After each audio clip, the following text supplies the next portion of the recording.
Welcome students. आज हम लोग देखेंगे SN1 और SN2 के साथ जुड़े हुए कुछ नीट और JEE के और एम्स के क्वेश्चंस। उसमें सबसे पहले हम लोग देखेंगे 2011 का क्वेश्चन। Consider the reaction. दो रिएक्शन यहाँ पे दी है। फर्स्ट CH3 ट्वाइस CH2Br, उसमें रिएक्टेंट है C2H5OH इथेनॉल, और प्रोडक्ट है CH3 ट्वाइस CH2O CH2CH3। मतलब आप देखिए इतना पोर्शन एज इट इज रहा। Halogen will be substituted. Halogen का क्या हुआ? सब्स्टिट्यूशन। किसने किया? तो ये ग्रुप ने। This group goes in site, halogen come out site, and our product is such kind of ether and plus HBr. Another reaction is same reactant CH3 twice CH2Br. We can say isobutyl bromide or 1 bromo 2 methyl propane. उसके अंदर same reactant, लेकिन ये क्या था? Alcohol, जबकि इधर हमने use किया होगा C2H5ONa, सोडियम इथॉक्साइड। इथेनॉल की कंपेयर में सोडियम इथॉक्साइड स्ट्रॉन्ग बेस है, स्ट्रॉन्ग न्यूक्लियोफाइल, लेकिन इसने भी क्या किया? ये nucleophile goes inside alpha carbon Br come outside, Br minus come outside, same product will be obtained.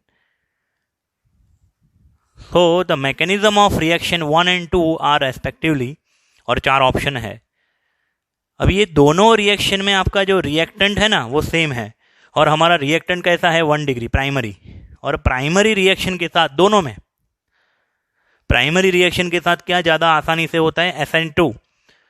दूसरी बात, अगर आप ये सोचो कि स्ट्रॉन्ग न्यूक्लियोफाइल अगर है और वीक न्यूक्लियोफाइल, जनरली जो वीक न्यूक्लियोफाइल होता है वो SN1 का फेवर करता है, लेकिन यहाँ पे आपका रिएजेंट क्या है? प्राइमरी। भले ये वीक न्यूक्लियोफाइल है, उसने SN2 फॉलो किया होगा, क्योंकि अगर SN1 होता ना फर्स्ट में, तो पहले स्टेप के दौरान ऐसे कार्बोकैटायन बनता, CH3 ट्वाइस CH2 प्लस, और फिर ये कार्बोकैटायन का क्या हो जाता? रीअरेंजमेंट। और रीअरेंजमेंट होके क्या मिलता हमें? CH3, यहां से हाइड्रोजन का शिफ्टिंग इधर होता, तो CH3 C plus CH3 CH3, और इसके साथ फिर न्यूक्लियोफाइल जुड़ता, लेकिन ऐसा नहीं होता है। इट मीन्स कार्बोकैटायन नहीं बनता होगा।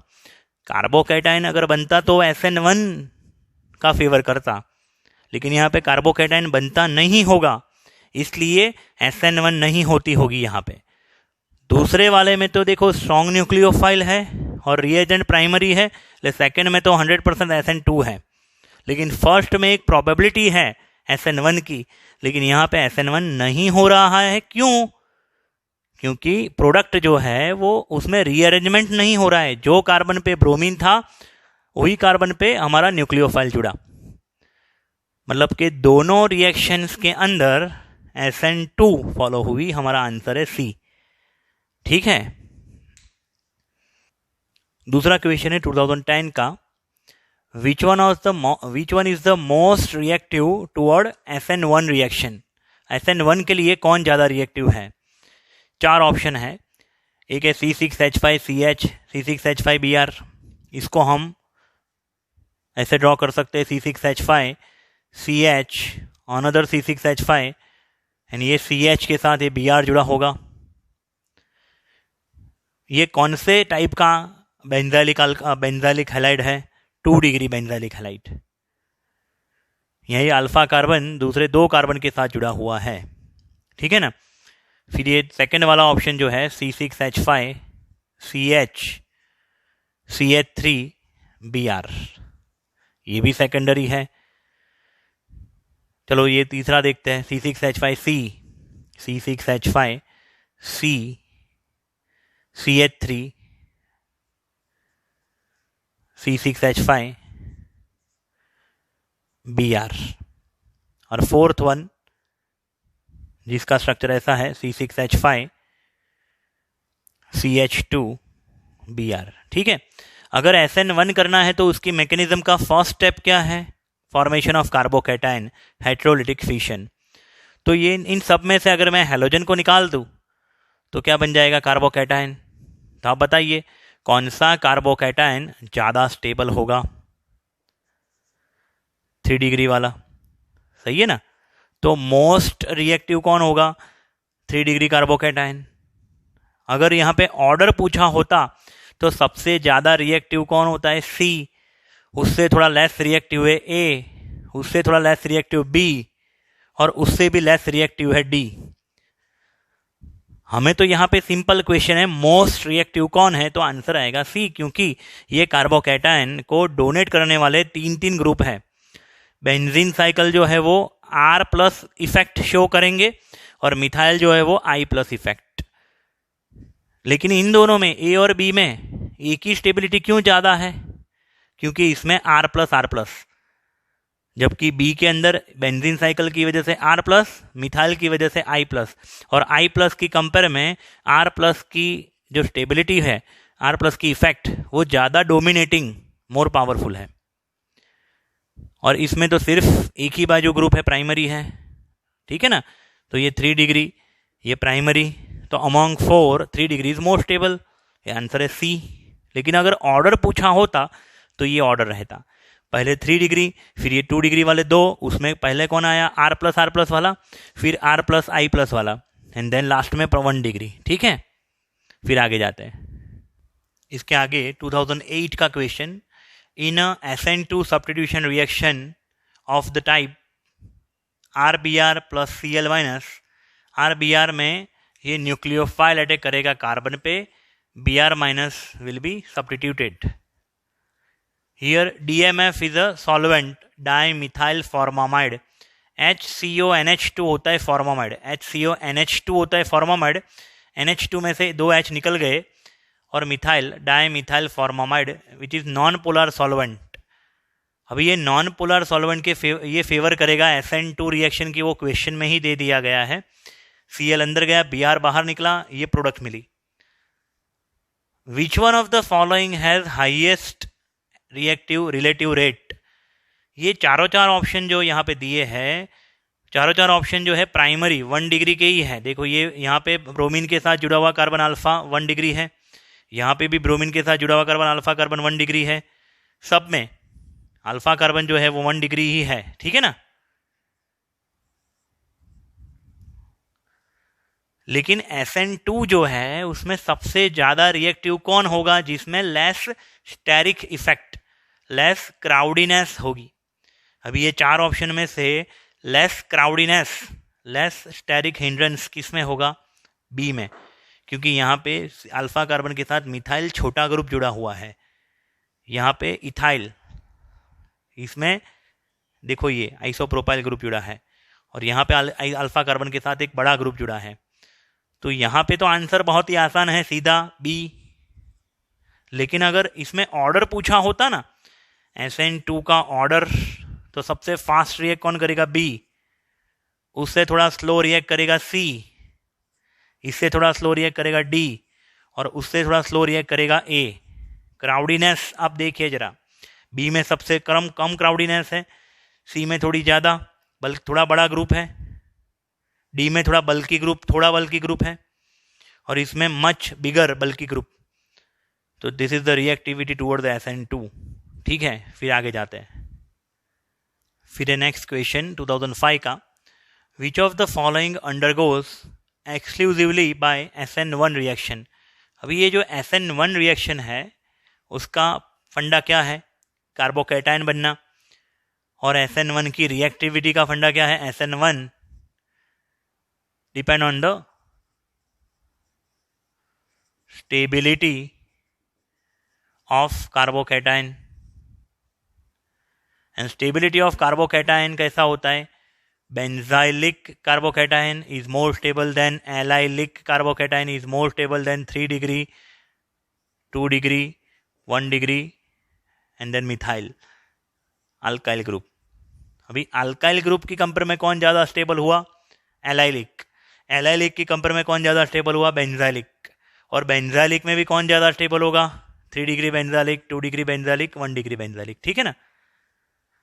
अभी यहाँ पे हमें जो 4 ऑप्शन दिए हैं उसमें फर्स्ट ऑप्शन है ethyl chloride. Ethyl chloride means CH3 CH2 Cl, ये तो है primary alkyl halide. Isopropyl chloride CH3 CH CH3 Cl, ये है 2 डिग्री अल्काइल ग्रुप, ठीक है ना। फिर है क्लोरोबेंजीन, क्लोरोबेंजीन C6H5Cl, तो ये तो है एराइल हैलाइड।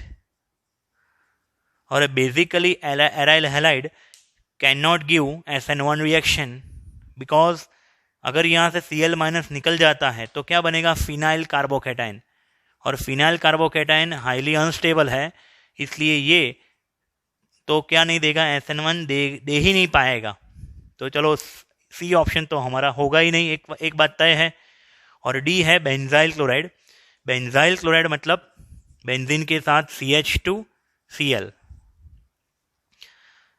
अभी ये 4 ऑप्शन में से हम अगर Cl निकाल दें तो कौन सा कार्बोकैटायन सबसे ज्यादा स्टेबल होगा। 1 डिग्री की कंपेयर में 2 डिग्री ज्यादा स्टेबल है, लेकिन 2 डिग्री की कंपेयर में कौन ज्यादा स्टेबल होगा, बेंजाइलिक कार्बोकैटायन। इसलिए यहां पे हमारा आंसर कौन आएगा, D, benzyl chloride exclusively gives SN1 reaction. Next question है एम्स 2006 का, the correct increasing order of reactivity of halides for SN1 reaction. SN1 reaction के लिए ये 4 कंपाउंड दिए हैं, उनमें रिएक्टिविटी तय करनी है हमें।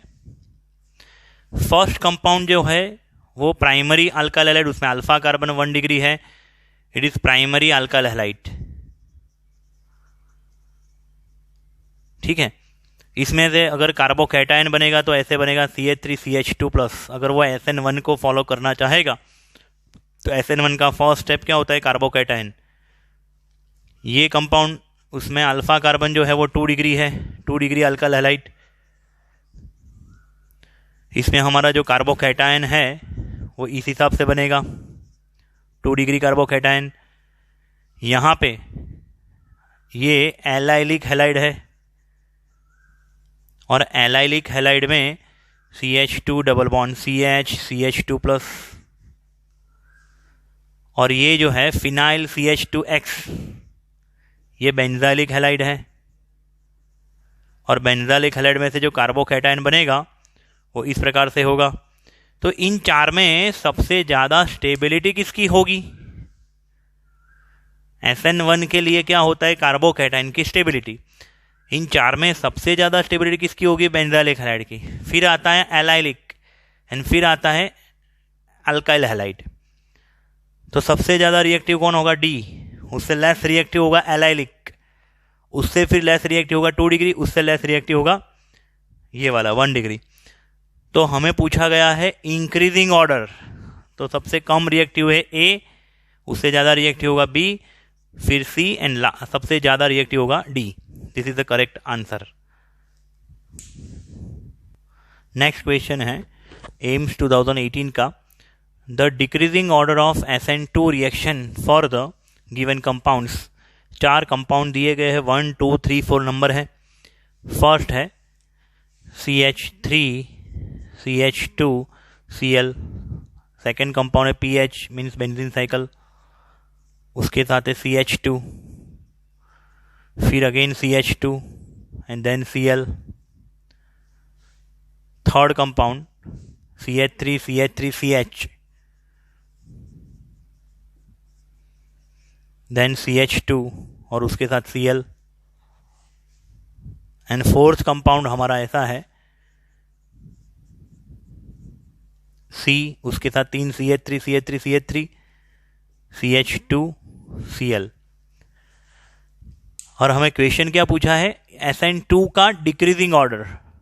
SN2 depend on steric hindrance, SN2 depend on steric hindrance as well as SN2 is directly proportional to I minus effect or R minus effect, and SN2 is proportional to inversely with I plus और R plus group। तो इन चारों में देखा जाए तो क्राउडीनेस कम ये वाले molecule में है, और ये वाला मॉलिक्यूल सबसे ज़्यादा क्राउडी मॉलिक्यूल है। तो इन फर्स्ट और थर्ड में, चलो थर्ड तो लास्ट, ये फोर्थ वाला तो लास्ट आएगा, फोर्थ वाला मॉलिक्यूल सबसे लास्ट आएगा, लेकिन सबसे ज़्यादा रिएक्टिव ये तीन में से कौन होगा, फर्स्ट सेकंड और थर्ड में से सेकंड वाला। क्यों? SN2 के लिए क्यों 2 सबसे ज़्यादा रिएक्टिव है? क्योंकि यहाँ पे सेकंड के अंदर ये बेंजीन साइकिल जो है it cause R- effect toward this chain, and that is why stability और positive charge of alpha carbon increases so that nucleophile attack readily. यहाँ पे ये क्या करेगा, इसके इलेक्ट्रॉन को खींचेगा। एक बाजू क्लोरीन भी इलेक्ट्रॉन को खींच रहा है इस तरफ, और दूसरा R- इफेक्ट किसकी, बेंजीन साइकिल की। हाँ, अगर बेंजीन साइकिल के साथ डायरेक्ट अगर CH2 जुड़ा है ना, तो ये benzene cycle cause R+ effect, remember. But यहाँ पे बेंजीन साइकिल के साथ क्या जुड़ा है, CH2 न्यूट्रल कार्बन है, तो उसकी 4 वैलेंसी फुलफिल है। तो फिर ये क्या करेगा, अनसैचुरेटेड चेन उसके इलेक्ट्रॉन को अपनी ओर खींचने का ट्राई करेगी हाइपर कॉन्जुगेशन की वजह से। यहाँ पे होगा R- इफेक्ट, जिसकी वजह से ये अल्फा कार्बन के ऊपर पॉजिटिव चार्ज इंक्रीज होगा, और इसलिए न्यूक्लियोफाइल आसानी से अटैक करेगा। तो मैंने थियोरी में एक जगह पे डिस्कस किया है कि SN2 is directly proportional with I- और R- इफेक्ट, इसलिए सेकंड वाला जो कंपाउंड है सबसे ज़्यादा रिएक्टिव है। इसमें कौन सा लॉजिक अप्लाई किया, स्टेरिक हिंड्रेंस वाला। फिर थर्ड थोड़ा क्राउडी ग्रुप, और fourth one is quite bulky group, इसमें क्राउडीनेस थोड़ा और ज़्यादा है। तो this is the reactivity decreasing order पूछा है। इसके प्रीवियस क्वेश्चन में कैसा था, इंक्रीजिंग ऑर्डर था, यहाँ पे डिक्रीजिंग ऑर्डर है, उस हिसाब से हमें ऑप्शन सेट करना होगा। ठीक है बेटा। नेक्स्ट क्वेश्चन है हमारा, the correct order of reactivity in SN1 reaction for the following compound is. यहाँ पे हमें 4 कंपाउंड दिए गए हैं, उसमें SN1 की रिएक्टिविटी के बारे में पूछा है। SN1 की रिएक्टिविटी जो है इट प्रोपोर्शनल टू R+ और I+ इफेक्ट, ठीक है ना। इन दोनों में ज्यादा डोमिनेटिंग कौन होगा, R+। कार्बोकैटायन की स्टेबिलिटी ये 2 चीजों के ऊपर डिपेंड करेगी। तो अगर ये चारों में कार्बोकैटायन बन जाए तो सोचिए जरा कौन सा कार्बोकैटायन सबसे ज़्यादा स्टेबल होगा। दिए है 2 डिग्री कार्बोकैटायन, फिनाइल यानी benzene cycle, CH+, CH2, CH3। तो यहाँ पे दोनों जगह पे कौन सी इफेक्ट होगी, I+, इस तरफ बेंजीन की वजह से R+, इसकी वजह से I+, ठीक है। ये कैसा है, 2 डिग्री बेंजालिक ग्रुप। फिर यहाँ से अगर Cl निकल जाए तो 2 मिथाइल ग्रुप की वजह से I+ इफेक्ट, लेकिन ऑक्सीजन जो है उसकी वजह से R+ इफेक्ट। और इसको मैं 3 डिग्री भी बोल सकता हूं, क्योंकि 3 डोनर ग्रुप के साथ वो जुड़ा हुआ है। Methyl cause I+ effect, methoxy cause R+ effect. And ये जो ग्रुप है नॉर्मल प्रोपाइल, वो 1 डिग्री कार्बोकैटायन, 1 डिग्री, ठीक है ना। इसमें खाली कौन सा ग्रुप इफेक्ट होगा, I+ इफेक्ट ही होगा। तो इन दोनों में सबसे ज्यादा स्टेबिलिटी आप सोचो 3 डिग्री वालों की ही होगी ना, क्योंकि हमें SN1 के बारे में पूछा है। कार्बोकैटायन में 3 डिग्री कार्बोकैटायन सबसे ज्यादा स्टेबल है। फिर आएगा 2 डिग्री, लेकिन 2 डिग्री में तो 2 है, लेकिन इन दोनों में कौन ज्यादा स्टेबल होगा, सेकंड वाला। तो अगर हम स्टेबिलिटी का इंक्रीजिंग ऑर्डर सोचे तो third compound is most reactive, then second compound, then first, and then last 4th compound. This is the increasing order of toward the SN1. ठीक है बच्चों। नेक्स्ट क्वेश्चन है JEE मेन 2017 का, the increasing order of reactivity of the following halide for SN1 reaction. Same previous question की तरह ही SN1 में आपको क्या सोचना है, कार्बोकैटायन की स्टेबिलिटी। इन सब में से हैलोजन निकाल दो तो कौन सा कार्बोकैटायन बनेगा, सोचते हैं। CH3, CH+, CH2, CH3, this is secondary carbocation. यहाँ से अगर हेलोजन निकल जाए CH3 CH2 CH2 plus, this is 1 degree carbocation. इन यहाँ से अगर हेलोजन निकल जाए, ये P मतलब पैरा पोजिशन, C6H4 मतलब बेंजीन साइकिल में से 2 हाइड्रोजन निकल गए हैं पैरा पोजिशन के ऊपर से, 1,4 पोजिशन के ऊपर से। एक जगह पे मिथॉक्सी ग्रुप है, एक जगह पे CH2Cl। इसका स्ट्रक्चर ऐसा होगा, देखिएगा जरा।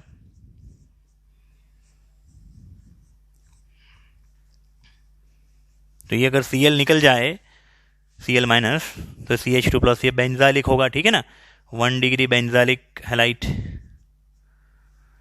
तो इन तीनों में भले ये 1 डिग्री है लेकिन ये बेंजालिक है, ठीक है ना। तो मैंने जो ऑर्डर लिखाया था कार्बोकैटायन का क्या था, बेंजालिक मोर स्टेबल देन एलाइलिक, उसके बाद 3 degree alkyl halide, 2 degree alkyl halide and 1 degree alkyl. तो यहाँ पे बेंजाइलिक सबसे ज़्यादा स्टेबल होगा, दैट्स वाई यहाँ पे पूछा है इंक्रीजिंग ऑर्डर। तो 3rd नंबर का कंपाउंड मोस्ट रिएक्टिव, उससे थोड़ा लेस रिएक्टिव होगा फर्स्ट कंपाउंड। क्यों? क्योंकि वो 2 डिग्री है। And then second compound is least reactive, सबसे कम रिएक्टिव होगा सेकेंड वाला। तो ये हो गया इंक्रीजिंग ऑर्डर, ठीक है ना। फिर नेक्स्ट 2 क्वेश्चन 2014 एंड 2000 वाले बहुत ही आसान क्वेश्चन है। कभी कभार बहुत सिंपल क्वेश्चन भी पूछ लेते हैं वो लोग। तो टेक्स्ट बुक का बेस हमें बहुत ही कॉन्सेप्ट क्लियर होना चाहिए। यहाँ पे CH3Cl, CH3CH2Cl, CH3 twice CHCl and CH3 thrice CCl, उनमें SN2 का ऑर्डर तय करना है। तो देखो ये तो 1 डिग्री है और इसमें सबसे लेस स्टेरिक हिंड्रेंस होगा, सबसे कम स्टेरिक इफेक्ट, तो highly reactive toward the SN2। ये है 1 डिग्री, ये भी 1 डिग्री, ये है 2 डिग्री और ये 3 डिग्री, और इन दोनों में से भी ये सबसे ज़्यादा रिएक्टिव होगा। तो this is the order of reactivity toward the SN2, ठीक है ना। फिर दूसरा क्वेश्चन है 2000 वाला, रिएक्टिविटी टुवर्ड SN2 अगेन, उसमें RF, RCl, RBr, RI। यहाँ पे ध्यान रखिए R कॉमन है सब में, मतलब कि अल्काइल ग्रुप में डिफरेंस नहीं है। प्रीवियस जो सारे क्वेश्चन किए उन सब में हेलोजन सेम था, अल्काइल ग्रुप कार्बन की चेन अलग अलग थी, तो हमें I+ इफेक्ट वगैरह देखना होता है ना, बल्कि ग्रुप I+, R+, वो सब देखना होता है। लेकिन अगर हेलोजन बदल रहा है और कार्बन की चेन सब में सेम है, तो फिर सिंपल देखना है SN1 और SN2 में, क्योंकि SN1 हो या SN2 दोनों में टूटता है कार्बन हेलोजन बॉन्ड और कार्बन न्यूक्लियोफाइल का बॉन्ड बनता है। तो इसका मतलब क्या हुआ, सबसे आसान बॉन्ड तोड़ना किसका होगा, RI, क्योंकि ये लॉन्ग बॉन्ड होगा, और RF शॉर्ट बॉन्ड होगा कार्बन फ्लोरीन, इसलिए उसको तोड़ने के लिए एनर्जी ज़्यादा देनी पड़ेगी। RI जो सबसे लॉन्ग होगा उसको तोड़ने के लिए एनर्जी कम देनी पड़ेगी। तो this is the increasing order of reactivity toward SN2 and SN1 as well as, ठीक है बच्चों।